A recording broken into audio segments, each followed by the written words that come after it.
Welcome to this media conference. As you already know, if you have questions, please, you can raise your hand or just use the Zoom chat. Okay? So, amigos, gracias por estar aquí hoy. Bienvenido. Si tienen alguna duda, ya saben cómo hacerlo. Pueden enviar sus preguntas a través del chat o no levanten su mano. Go ahead. Ready? Who has questions? Nobody. That's good. Hi, good afternoon. Can you hear me okay? DCoto, yes. Yes. Associated Press. Okay. Can you hear me okay? Yes. Great. Well, thank you for your time on this. Just wanted to get a sense of what the next steps are with the issue regarding the time and attendance system. Is there a new deadline? I know that the governor, during the meeting pledged that this would be a priority. But what are sort of the recourses? I mean, who sets the deadline? And, Hi, good afternoon. Can you hear me okay? DCoto, yes. Yes. Associated Press. Okay. Can you? Danica, I think I understood your question. The governor said that the Secretary of Education would make a statement early next week. And my assumption is he also implied that they would be implementing it immediately. So with the next payroll, which is, a 2-week process. So payroll was paid today based on previous period. And then the next payroll will be 2 weeks from now. So we would assume that in that payroll, 2 weeks from now, they will begin implementing. But the question in terms of finalities needs to be turned to the government. And one additional question to that, the proposed clawback, if that doesn't happen, who has the final say then in whether the education department's budget will be cut, to sort of recover that money? How would that work? So what the board approved today was clawing it back until such time as there's confidence that the implementation is occurring. And then a portion of it would be provided back, not for those that are inactive employees, but for the portion that perhaps if that was for forecast on a going forward basis. So we would then return that to the budget after implementation. Thank you. Eva Llorens, Depwire. Eva Llorens. I submitted my, can you hear me? Yes. Sure. Okay. I wanted to ask, sorry. Okay, sorry. It's just that I have trouble with the mute. I wanted to ask, I sent my questions in writing, but I wanted to ask about the state of the bankruptcy. If you think the Commonwealth will have a debt deal this year, and how about the PREPA deal? And I have one additional question about the Luma Energy contract also. Chairman Skeel? Sure. Yeah, I'll say a few words and then maybe Natalie can say a few words. With the Commonwealth debt restructuring, the judge has given us a deadline of February 10th. She's told us that she wants us to either propose a plan or at the very least provide a term sheet with the terms that a plan will have by February 10. Oh, I know that, but I just wanted to know if there's any new information, because I know that in the status report, you all say that you may be seeking an extension. And at the meeting today, you repeated the same thing. And I just wanted something more precise, whether you will or will not seek an extension. And but that language is the language that lawyers use to always have an option. But it is the intent of the board to be filing and complying on February 10th. They said in the omnibus hearing that they reserve the right, which is simply standard language, but it is our intent to file a term sheet or a plan of adjustment as instructed by the court and to exit bankruptcy this calendar year. Okay, and how about PREPA? Would that be the case for PREPA too? There is no deadline for PREPA, and we continue to work with creditors to try and work through a way to exit bankruptcy, given, as you know, the previous legislature refused to enable the last agreements to be implemented. So we continue to work with all stakeholders, including going forward, the new legislative leadership, to determine what is going to be possible with the goal to taking PREPA out of bankruptcy again this calendar year. Okay, and I have a question about the Luma Energy, and then I'll let my colleagues ask questions. Please, Now, Eva. if anything, I don't know what kind of intervention you can have on this contract, if any, but there have been some concerns that this contract, some of the items in this contract involving, for instance, the hiring of PREPA employees and also the cost. Being since PREPA is in bankruptcy, I wanted to know if you're going to evaluate this cost more closely. I looked at a report today related to PREPA, to Luma Energy, and there are some questions, and members of the PREPA's governing board have also questioned some of the costs in this contract. So I'm just wondering if the board is going to have some sort of intervention, because I'm asking because I have not heard you say anything. So other than you approve it. So we continue to monitor the implementation of the contract, but we're supportive of the contract between the P3 authority in Puerto Rico and Luma. The agreement had a particular structure that was agreed upon by the P3 and Luma and the government of Puerto Rico. They have requirements under law and under the contract to be fulfilled. Everyone needs to fulfill their obligations under the contract. The board that hasn't seen anything yet, including the costs that have been named by several members of the PREPA governing board, as being outside the contract in any way.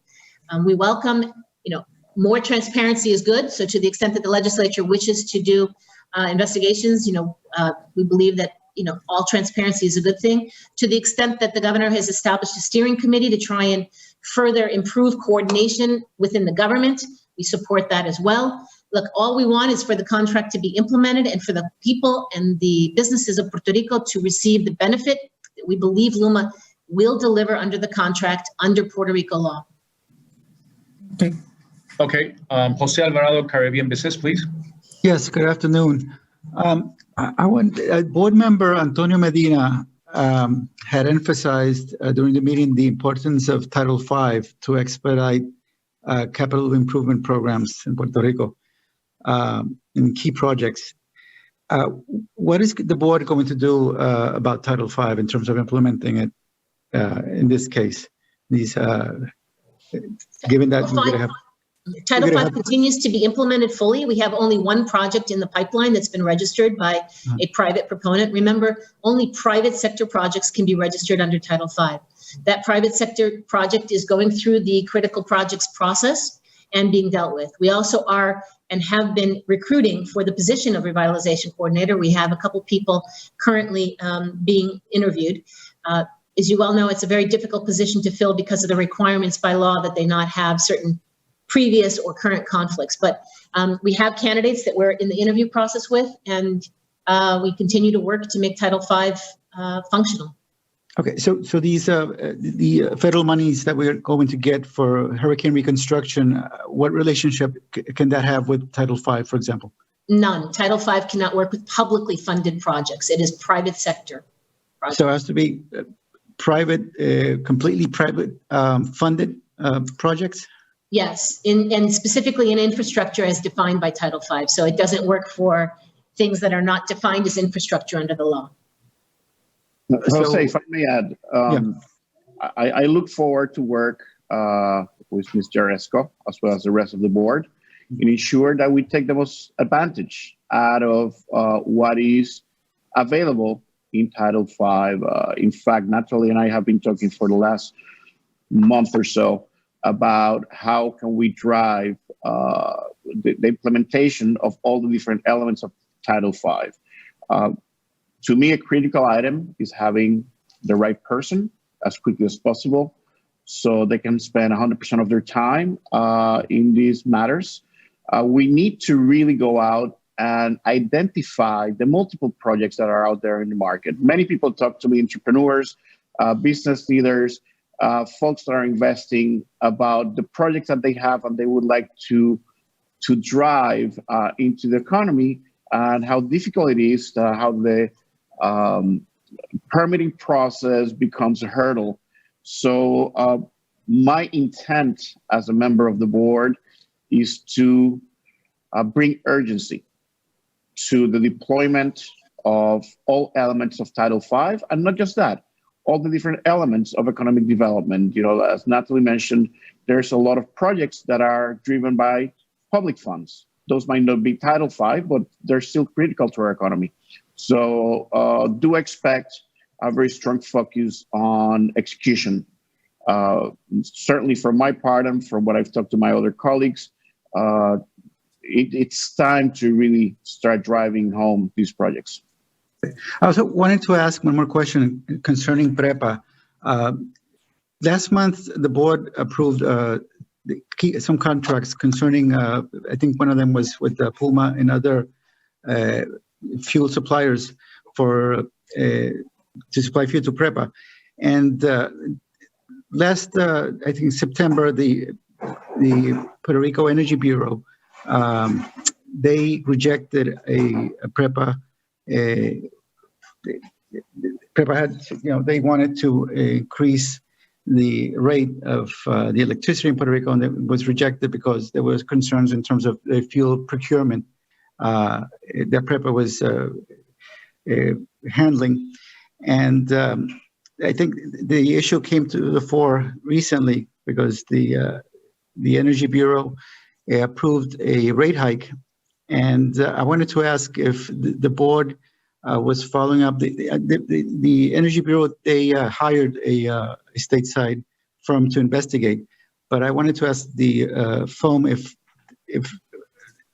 so in terms of, since the FOMB approved these contracts, weren't there any concerns over the way, because the fuel procurement is being done in PREPA, given that there were, for example, the price of fuel was in some instances over $100 a barrel when the market price was averaging $60 during the summer, just one instance.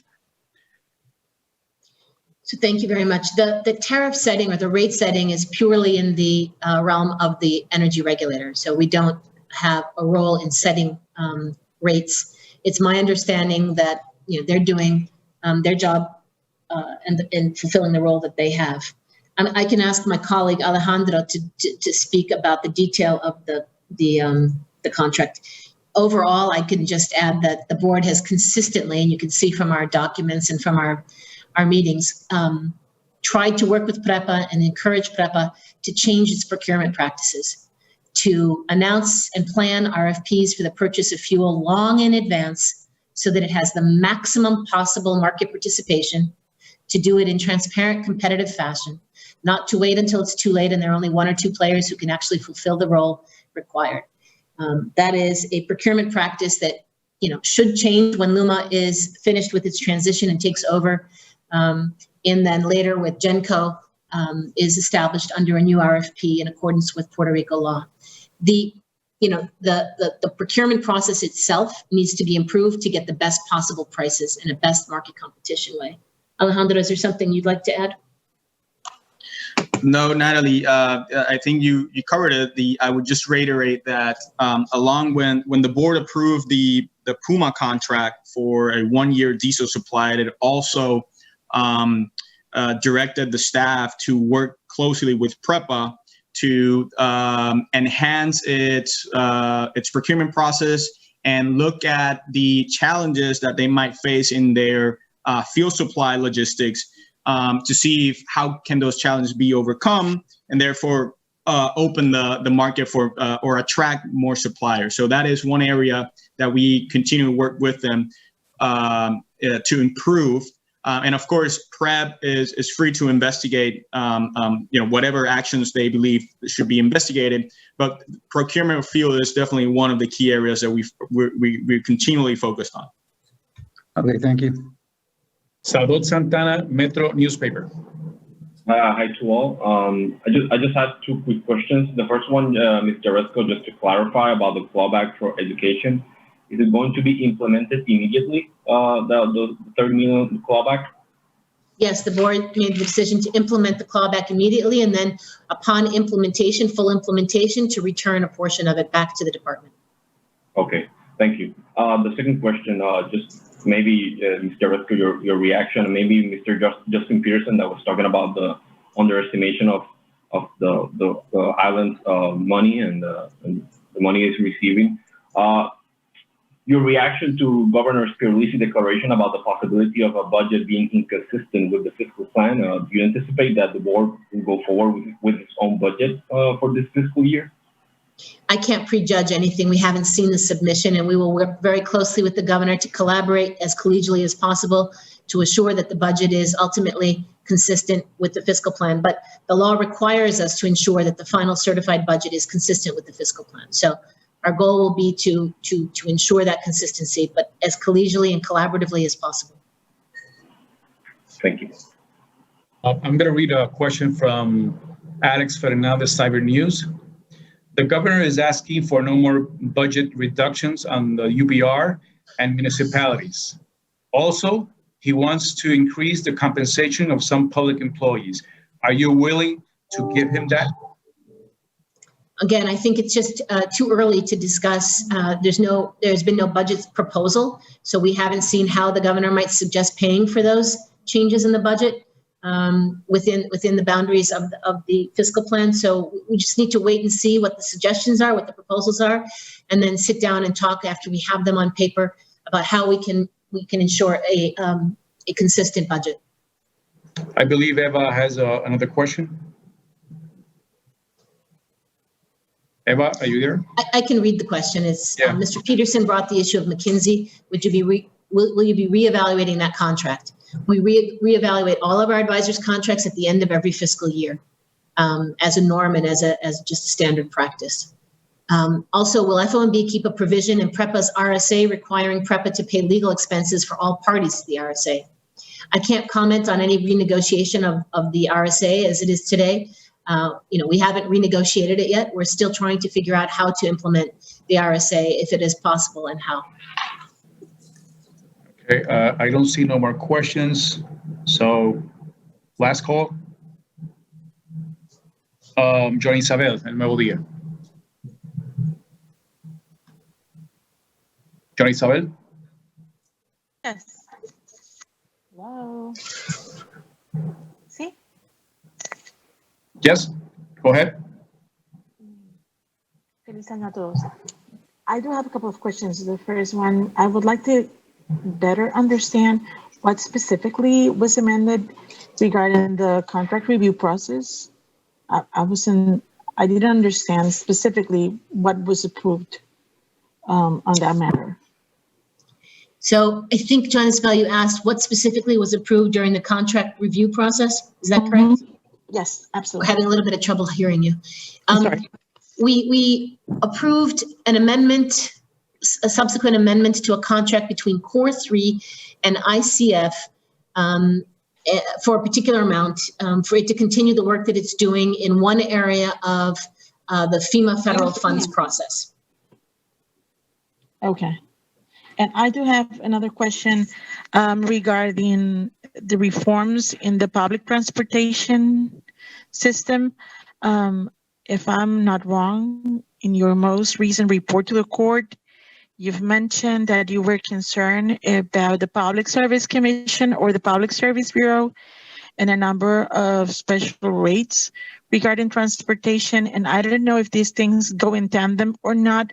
What is specifically you're trying to achieve, and how do you intend to basically try to, I don't know, integrate or make sense of a system that certainly doesn't work? I would like to get some color in terms of what's going to be happening next on that matter, and what specifically do you think you can achieve?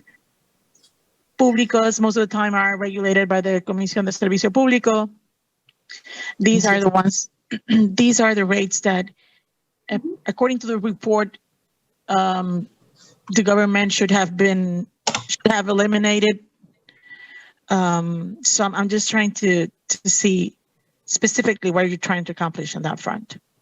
So the two things that you're discussing, John Isabel, are unrelated or very generally speaking, unrelated.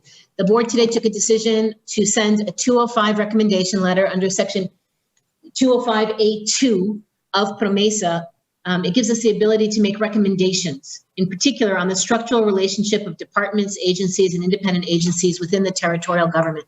So today was a decision to send a letter, a 205 recommendation, as we are authorized to do, to make a recommendation about something that we feel will make the transportation sector more efficient, more effective, able to raise more capital, and able to improve both the economic business environment and the environment for individuals. That is separate from what you're discussing, which is the issue of the trucking tariff increases that have been announced by the NTSP, by the bureau the public Public Service Bureau or whatever they're called. That issue has to do with deregulation of on-island freight charges. That is part of the ease of doing business structural reform in the fiscal plan to make the business environment as competitive as possible. And what happened recently was that the NTSP issued an administrative order without sending it for review to the board under its contract and policy review requirements. So first of all, they implemented an administrative order without having it reviewed by the board. We asked them to revoke that or to discontinue the implementation of that order, which has not been approved. And we further are asking the government to instead implement the deregulation of that on-island freight tariffs, which are establishing price floors for trucking on island. It causes increased costs to consumers. Those costs are all added on to the products that everyone purchases on island, and it makes it, again, a more highly regulated environment, which is hurting the business environment. Okay. I do have another question regarding the negotiations between the board and creditors. I'm aware everything is confidential. However, last December, certain claims were made against the board. Lack of good faith in the process. That's something that Mr. Peterson brought. And there were claims about the number of participants in that process. I do wonder if those concerns have been achieved or have been overcome. And I wonder if you're currently negotiating with more parties than the ones you were negotiating before. I'm clear that you intend to comply with the deadline. So I would like to know if in fact you have achieved or addressed those concerns. Yeah, I'll say a few words to that. I'll start by saying that we have negotiated in good faith from the beginning. I mean, we started negotiating with the creditors even before we actually filed for Title III almost 4 years ago. As you know, we had an agreement before the pandemic, February of last year, that involved lots of the creditors. And so we have negotiated in good faith throughout. We are again negotiating in good faith. As you know, I can't say much about the actual current negotiations because we're in mediation and that's subject to strict confidentiality requirements, but the mediators are running that process. They are involving as many parties as they think realistically will work towards confirmation of a plan of adjustment. And I can tell you, given the number of hours I personally, just as one of the board members, have spent in mediation in the last few weeks, we are negotiating very much in good faith, and it's very active. It's been a very active process. And as has been said earlier, we fully expect to meet the judge's deadline of February 10. So good faith throughout, and certainly we're negotiating in good faith now. I don't know if you want to add anything to that. Are you comfortable or hopeful that in fact you're going to reach an agreement? Or that's something you don't dare to go? As I said, I am fully expecting us to propose a plan on the judge's timeline. I am fully expecting it to be an ultimately confirmable plan, and I hope that we'll have a confirmation in the first half of the year. Certainly in 2021, but I hope in the first half of the year. That's one of the reasons why I was interested in staying on for a second term, was this is such a hugely important issue, and we're clearly on the verge of completing it. And I am cautiously optimistic we will be completing it in the not distant future. Okay. Thank you very much. Gracias. I do have another question, if I may. 2 questions to be precise. Quickly, please. Okay, first, I was under it's my understanding that members of the board must file a new financial disclosure. I wonder if there's a deadline to do so, and if in fact new members have complied with that board's requirement and promises requirement. And the second has to do with the tax incentives and a letter that you sent to the Department of Commerce regarding certain laws that apparently haven't been repealed yet, and I would like to get color on those things. I'll say a word on the first, and well, go ahead, Natalie, if you want to. No, I wasn't clear which financial disclosure you were asking about, Joan Isabel. Generally speaking, everyone has been complying. There may be delays sometimes based on personal situations, but I don't know of any serious issue with regard to disclosures. I just don't know which disclosure you're referring to. I thought that the new board members must file a financial interest disclosure. Every new board member. All of them are being filed. If they're not online, they will be shortly. Okay, so Mr. Peterson, Mrs. Rosa, and Antonio, they have filed their respective financial disclosures? We have received them. They may not be up online at this point. They may be just being cleaned up or something, but everyone has given our independent ethics advisor their financial disclosures, yes. Okay. And regarding the tax incentive letter and what needs to be done on that front, it said something like there is a tax code, an incentive code, but certain laws aren't repealed or haven't been repealed. And I don't understand if it's that you're talking about the potential duplicity of funds or if it's not, if it's a technical matter. I'm not entirely aware. What do you think? Or what is expected from the DDIC? Let's take this one offline. I need to go back to the letter, but generally speaking, the letter's intent was to make the Act 60, the Incentives Code, consistent. And to do that, a variety of old laws need to be repealed or removed from the book so that there's not that ongoing inconsistency. Okay, but it's not necessarily that there are monies that have been probably allocated, like the duplicative efforts or something like that. No, not that I'm aware of. Okay. No. Okay, we need to leave. Thank you very much. I do have a follow-up question on the financial disclosures, and it's that for the last, I would say, year or so, there's also no, at least online, there's the periodic financial disclosure that each board member has to file. These were previously public, but for some reason I stopped seeing them on the website.